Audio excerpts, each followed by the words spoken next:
के लिए केमिस्ट्री का पार्ट 3 लाए हैं, जिसमें पहला प्रश्न है रक्त किसे कहते हैं, इसके घटक को लिखें। रक्त किसे कहते हैं? रक्त एक तरल संयोजी ऊतक है जिसका पीएच मान 7.4 होता है, इसलिए यह क्षारीय है। और रक्त में हीमोग्लोबिन नामक प्रोटीन पाया जाता है जिसके कारण रक्त का रंग लाल होता है। और इसके घटक को लिखें। इसके 3 घटक होते हैं। पहला लाल रक्त, श्वेत रक्त और प्लेटलेट्स, जिसे थ्रोम्बोसाइट भी कहते हैं। उसके बाद नेक्स्ट प्रश्न है चालक, अचालक, अर्धचालक और अतिचालक किसे कहते हैं? चालक वैसा पदार्थ जिससे होकर विद्युत धारा आसानी से प्रवाहित हो उसे चालक कहते हैं।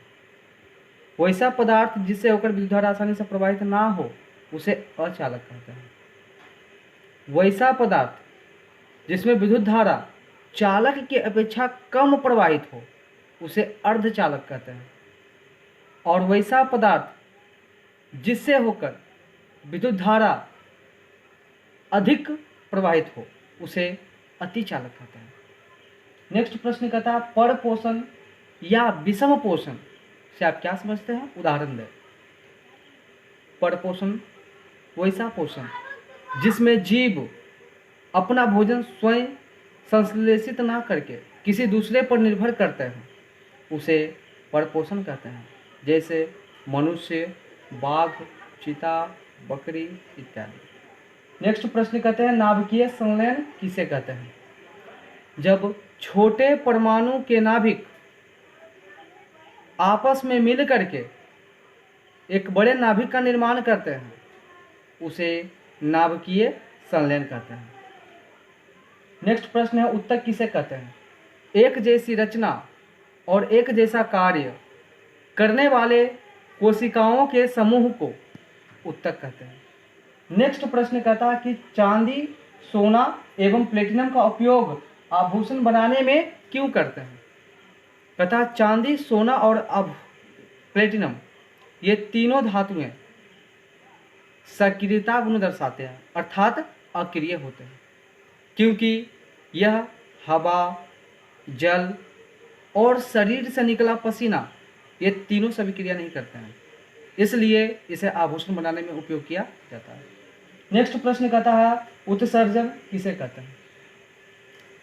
मानव शरीर में उपापचयी क्रियाओं के फलस्वरूप जो अपशिष्ट पदार्थ उत्पन्न होते हैं उसे उत्सर्जी पदार्थ और उसे निष्कासन की क्रिया को उत्सर्जन कहते हैं। नेक्स्ट प्रश्न पे चलते हैं। अगला प्रश्न है श्वासोच्छ्वास से आप क्या समझते हैं? कहता है जब मनुष्य श्वसन को ग्रहण करता है उसे प्रश्वास कहते हैं, और जब उस श्वसन बचे हुए श्वसन को त्याग करता है तो उसे उच्छ्वास कहते हैं, और ये दोनों क्रिया को सम्मिलित कर दिया जाए तो उसे श्वासोच्छ्वास कहते हैं। अर्थात प्रश्वास और उच्छ्वास के सम्मिलित रूप को श्वासोच्छ्वास कहते हैं। नेक्स्ट प्रश्न पे चलते हैं कि नर तथा मादा जनन के हार्मोन का नाम बताएं। नर में जनन के लिए जो हार्मोन होते हैं उसे शुक्राणु कहते हैं, और मादा में जनन के लिए जो हार्मोन होते हैं उसे अंडाणु कहते हैं। यही दोनों हार्मोन आपस में मिल करके निषेचन की क्रिया करते हैं। अगला प्रश्न है सूचक या पीएच स्केल किसे कहते हैं? कहता है कि सोरेनसन नामक वैज्ञानिक ने टनु बिलियन के लिए एक स्केल का निर्माण किया। इस स्केल की सहायता से हम अम्लीय, क्षारीय और उदासीन के बारे में जानकारियां प्राप्त करते हैं, जिसे पीएच स्केल या सूचक कहते हैं। नेक्स्ट प्रश्न कहता है कि पर्यावरण क्या है? हमारे चारों तरफ जीव जंतु, पेड़ पौधे, पशु पक्षी और अन्य प्राकृतिक माध्यम जैसे सूर्य, प्रकाश या अन्य प्रकार के जितने भी स्रोत हैं सभी के सम्मिलित रूप को हम पर्यावरण कहते हैं। अगला प्रश्न है अवतल, उत्तल और समतल दर्पण के उपयोग लिखें। कहता है अवतल दर्पण का उपयोग दाढ़ी बनाने वाले दर्पण में अर्थात सैलून में, इसके अलावा गाड़ी के हेडलाइट में, इसके अलावा कुकर में, तथा उत्तल दर्पण का उपयोग सड़कों एवं गलियों में बल्ब के ऊपर और गाड़ी के साइड मिरर के रूप में। इसके बाद समतल दर्पण का उपयोग चेहरा देखने में तथा पार्श्विक विस्थापित करने में। नेक्स्ट प्रश्न पे चलते हैं। अगला प्रश्न है, अक्रिय या उत्कृष्ट गैस किसे कहते हैं? अक्रिय गैस या उत्कृष्ट गैस वैसे गैस को कहते हैं जो रासायनिक अभिक्रिया में भाग नहीं लेते हैं और वह किसी भी विशेष स्थिति में भाग लेते हैं, उसे अक्रिय गैस कहते हैं। इनकी कुल संख्या 6 होती है: hydrogen, neon, argon, krypton, xenon और एरोन। इसके बाद नेक्स्ट प्रश्न पे चलते हैं। कहता है विद्युत धारा किसे कहते हैं?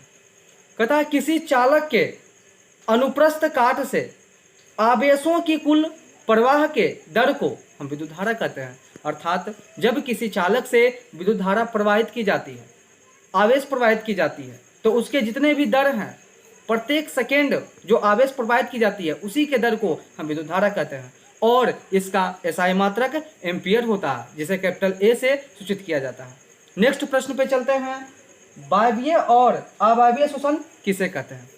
वायवीय श्वसन वैसे श्वसन को कहते हैं जो वायु की उपस्थिति में होती है और यह माइटोकॉन्ड्रिया में होता है, तथा अवायवीय श्वसन वैसे श्वसन को कहते हैं जो वायु की अनुपस्थिति में होती है और यह कोशिका द्रव्य में होता है।